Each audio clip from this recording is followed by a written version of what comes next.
جاية النهاردة أكلمكم عن حشرة متناقضة لأبعد الحدود، ضعيفة وصغيرة جدا بس معقدة ومؤذية. الحشرة هي حالة بتأكد إن العظمة والقوة مش بالحجم.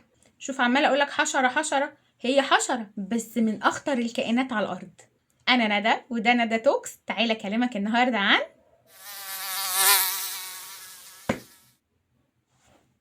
الناموسة. الناموسة أو البعوضة كائن صغير جدا بس تأثيره كبير ومزعج جدا جدا جدا.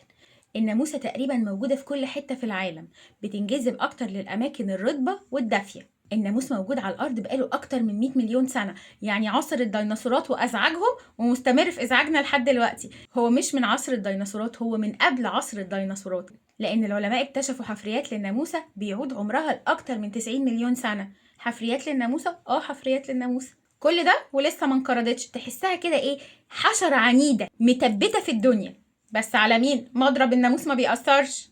دورة حياة الناموس عبارة عن 4 مراحل. أول مرحلة هي البيض، وده بيتحط في المياه الراكدة، وبعدين بيتحول ليرقة وده بيعيش جوه المية فترة، بعدين عذراء، ثم ناموسة بالغة. والغريب ان دورة حياة الناموسة ممكن تخلص من 7 ل 10 ايام بس لو الجو مناسب. ورغم ان الناموس من الحشرات الطائرة، بس اليرقة اللي بتبقى موجودة في المية مش بتعرف تطير، واول ما بتكبر وبتبقى ناموسة بالغة بتنضم لقائمة الحشرات الطيارة. في بقى ناس تقولك ايه، الناموس يحب ناس اكتر من ناس. هي مش قصة يحب ناس اكتر من ناس، بس هو بيستهدف ناس عن ناس. بصوا، الناموسة بتختار ضحاياها بطريقة ذكية جدا.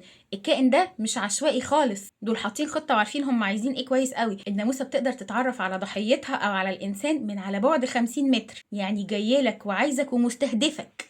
وده لاننا في عملية التنفس بنطلع ثاني اكسيد الكربون اللي الناموس بيشمه. تاني حاجة حرارة جسمنا، قلت لكم ان الناموس بينجذب للحرارة والدفء، فدرجة حرارة الجسم بتشجع الناموس انه يقرب منه، وعشان كده هو بيزيد جدا في الصيف. الحاجة التالتة بقى ريحة الجلد والعرق. الحاجة بقى الغريبة جدا ان في دراسات بتقول ان الناموس بينجذب لفصيلة الدم اكتر حاجة. نيجي بقى لقرصة الناموسة، وده تشابتر لوحده. مش كل الناموس بيقرص، اللي مسؤول عن وظيفة القرص هي أنثى الناموسة، ومش لأنها شرانية ولا حاجة، لأنها بتحتاج البروتين اللي في دم الإنسان علشان تقدر تبيض. لكن ذكر الناموس بيعيش على رحيق الأزهار. تعالى بقى نتكلم عن القرصة بالتفصيل شوية. دلوقتي بقى هديكوا تشابتر اناتومي، تشريح حلو قوي. هي مش بتقرص الانسان وتمص دم وتجري، لا لا لا لا خالص. الناموسه مادام وقفت عليك يبقى انت ضحيه من ضحاياها، خلاص مادام وقفت يبقى قررت ان هي تقرصك.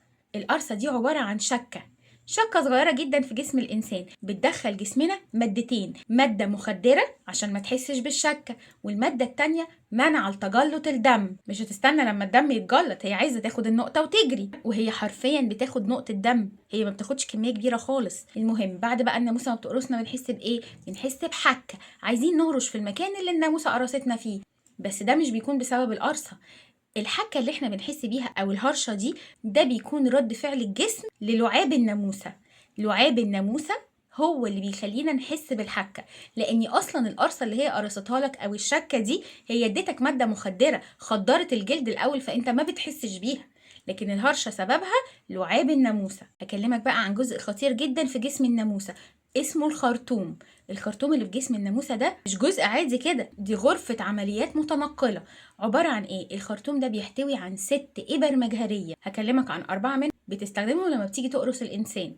بصوا، أول إبرة بتشق بيها الجلد، تاني إبرة بتمسك الجلد، تالت إبرة بتستخدمها عشان تدخل في جسم الإنسان اللعاب اللي فيه المخدر، اللعاب اللي بيسبب إيه؟ الحكة. رابع إبرة بتمتص بيها الدم. منقولش بقى عن ناموسة مفعوصة بعد كده، الناموسة دي جراح ورئيس قسم. بس لو ركزت مع الناموسة بعد ما قرصت الإنسان هتلاقي وزنها زاد، النقطة اللي هي خدتها دي بتزود وزنها، بس ما بيفرقش معاها خالص في الطيران، بتلاقيها بتجري قدامك كده كأنها شايلة شنطة وبتجري. الناموسة بقى رغم إنها خدت نقطة دم واحدة، بس قبل ما بتاخدها بتفضي جسمها من السوائل اللي فيه عشان تفضي نفسها كده وتعرف تطير بعد ما تاخد دم الإنسان. فبتعمل إيه؟ بتفضي السوائل اللي في جسمها على هيئة نقط مية شفافة. وده ليه؟ علشان بعد ما تقرص الإنسان الدم اللي تاخده يتركز في جسمها وتقدر تطير بيه بسرعة. أحيانا لما الناموسة بتقرصك بتحس كده إن في إيه؟